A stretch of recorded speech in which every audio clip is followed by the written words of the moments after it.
Hacia el siglo XIII, los mexicas llegaron a la Cuenca de México.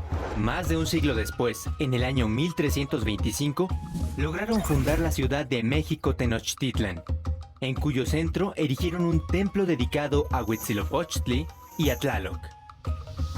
Se asentaron en los islotes de la parte occidental del lago de Texcoco. Estaban en posesión de los tepanecas de Azcapotzalco, a quienes tuvieron que pagar tributo.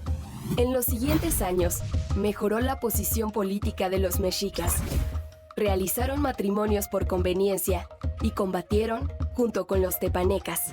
Tras la muerte del señor de Azcapotzalco, los mexicas no pudieron entenderse con Maxtla, su sucesor, por lo que decidieron unirse a los acolhuas de Texcoco, que estaban en guerra con Azcapotzalco. En 1428 vencieron, y poco tiempo después se conformó la Triple Alianza, integrada por Tlacopan, Texcoco y México Tenochtitlan.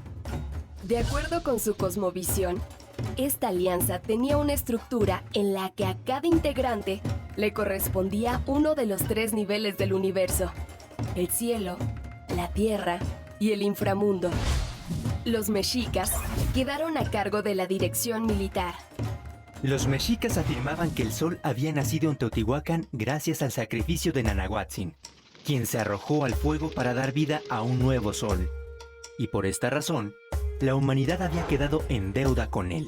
Creían que, antes de la existencia del actual astro solar, hubo otros 4 soles que fueron arrasados por fuerzas naturales, como el viento y el agua. Temían que el quinto sol también fuera destruido, y para evitarlo, le ofrecían sacrificios a él y a otras deidades. Así, la mayoría de los prisioneros de guerra eran sacrificados en honor de Huitzilopochtli, el sol, extrayéndole su corazón, y su cráneo se pegaba con estuco o pasta de cal para formar el tzompantli, que era una hilera de cabezas. La guerra se hizo una constante, y el número de reinos y señoríos conquistados comenzó a crecer. El trato que se le daba a cada uno dependía de la resistencia presentada.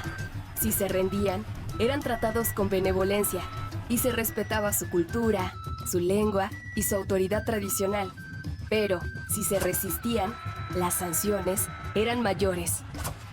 Los señoríos conquistados pagaban tributo para la expansión, crecimiento y estabilidad de los mexicas, por lo que recibían ropa, pieles de animales, maíz, frijol, frutos, cacao, conchas, tintes, plumas y oro, entre otros objetos. También tenían que participar en la realización de obras públicas y aportar hombres para la guerra.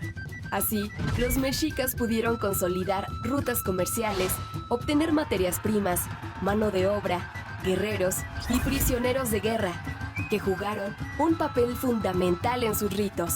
Las guerras floridas, que eran batallas pactadas entre los pueblos contrincantes, se hacían con el propósito de obtener prisioneros para los sacrificios. La expansión de los mexicas a través de la guerra y el tributo continuó hasta el siglo XVI. Los señoríos que quedaron bajo su dominio se extendieron de costa a costa del país y desde Querétaro hasta Oaxaca. En 1502, el poder mexica comenzó a consolidarse y se encontraba en pleno esplendor cuando entró en contacto con el ejército español.